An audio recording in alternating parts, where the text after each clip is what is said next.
बड़ी खबर एक और इस वक्त मिल रही है। आपको बता दें कि बड़ी खबर यह कि इजराइल ने सीरिया के मस्याक में भी हिजबुल्लाह को टारगेट, उसके ठिकानों को टारगेट किया है। हिजबुल्लाह के वेपन लैब पर इजराइल की तरफ से यह बड़ी एयर स्ट्राइक की गई है, यानी साफ तौर पर लेबनान और सीरिया में ये लगातार एक के बाद एक हमले किए गए।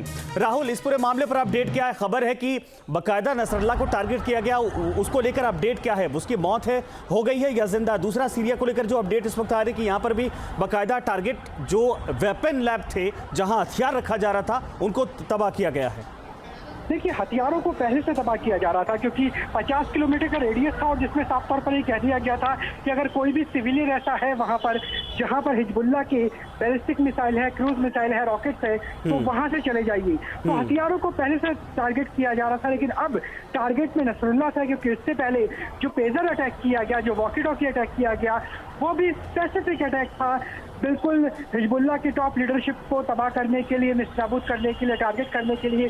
और वो स्थिति अब भी नजर आ रही है कि नसरुल्लाह सीधे तौर पर टारगेट पर है, लेकिन वो उन्हें क्या हुआ है, वो जिंदा है नहीं है, हताहत हुए हैं, इसके लिए भी कुछ घंटों का इंतजार करना होगा क्योंकि उम्मीद ये है कि F-16 और F-35 के जरिए भी और एयर स्ट्राइक की जा सकती है। जी ठीक है राहुल, मैं दोबारा आपको रोकता हूं। बड़ी खबर है, सीरिया में भी वेपन लैब पर अटैक किया गया, वहां पर हथियार तैयार होते थे। इन सब के अलावा आपको बता दें कि बड़ी खबर लेबनान की राजधानी बेरूत में भारी तबाही की खबर इस वक्त आ रही है। बड़ी खबर है, इजरायली हमले में बेरूत की कई इमारतें नष्ट हो चुकी हैं। बड़ी खबर इस वक्त आ रही है, बड़ा हमला किया गया है और अब तक का सबसे बड़ा हमला इसको कहा जा रहा है। इजराइल ने बेरूत पर लगातार हमले किए और हमले में ये तस्वीरें आप देख सकते हैं, 2 बड़ी इमारतें धराशायी होने की तस्वीरें सामने आई हैं। इन सब के अलावा कई ऐसे इलाके हैं जहां पर इसी तरीके से धुएं का गुब्बार उठता दिखाई दे रहा है, यानी कुल मिलाकर कहा जाए कुछ घंटों के भीतर यहां पर बड़ी तबाही साफ तौर पर इजराइल ने मचाई है। और लेबनान के कई हिस्से से इस तरीके की तस्वीरें हैं जहां पर नसरल्लाह के होने की खबर थी, उन सभी को तबाह करने के लिए इस वक्त सेना लगातार इजराइल की जुटी हुई है। राहुल, जरा इस पूरे मामले पर अपडेट ये दीजिए कि क्या नसरल्लाह को लेकर कोई जानकारी वहां से साफ हो पा रही है?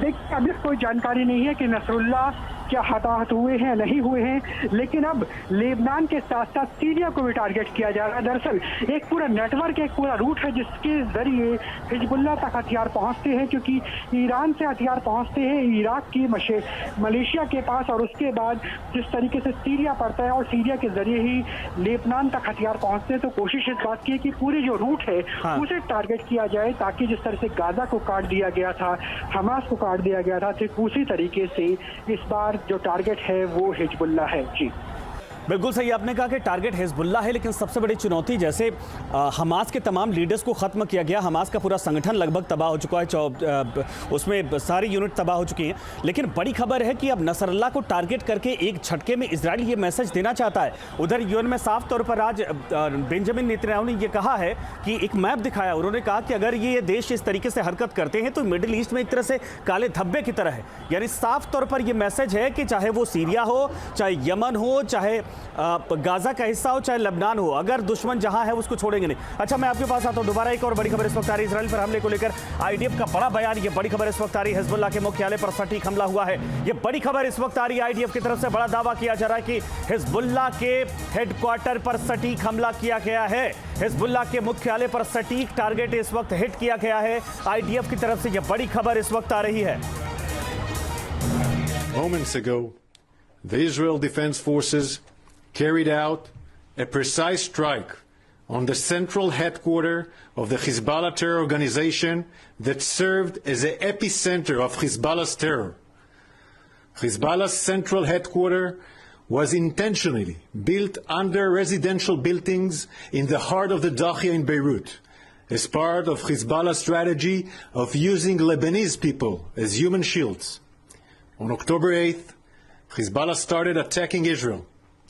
After almost a year of Hezbollah firing rockets, missiles, and suicide drones at Israeli civilians, after almost a year of Israel warning the world and telling them that Hezbollah must be stopped, Israel is doing what every sovereign state in the world would do if they had a terror organization that seeks their destruction on their border, taking the necessary action to protect our people so that Israeli families can leave their homes safely and securely.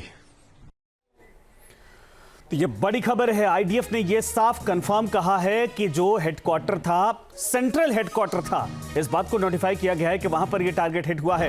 ये बड़ी खबर इस वक्त आ रही है। राहुल, जरा ये बताइए कि आईडीएफ ने इस बात की पुष्टि की है कि जो बिल्डिंग थी वो दरअसल नसरल्लाह वहां पर बैठता था और वो हिजबुल्लाह का सेंट्रल हेडक्वार्टर था जिसको तबाह किया गया है। संपर्क टूट गया, लेकिन ये तस्वीरें आप देख सकते हैं, ये वही इलाका है, वही इमारत है जहां पर धमाका किया गया। बताया जा रहा है कि सटीक एयर स्ट्राइक करके इस पूरे इमारत को ध्वस्त कर दिया गया है। और ये एक तरह से कहा जाए कि लेबनान में हिजबुल्लाह का हेडक्वार्टर, जहां पर तमाम बड़े लीडर मीटिंग किया करते थे, यहीं से सारी पॉलिसी तैयार की जाती थी। और ये एक हिजबुल्लाह का राजनीतिक मुख्यालय भी हुआ करता था जहां पर यह अटैक किया गया। तो ये 3 तस्वीरें इस वक्त आपको दिखा रहे हैं। न्यूज नेशन अब व्हाट्सएप पर खबरों के ताजा अपडेट के लिए न्यूज नेशन के इस QR कोड को स्कैन करें।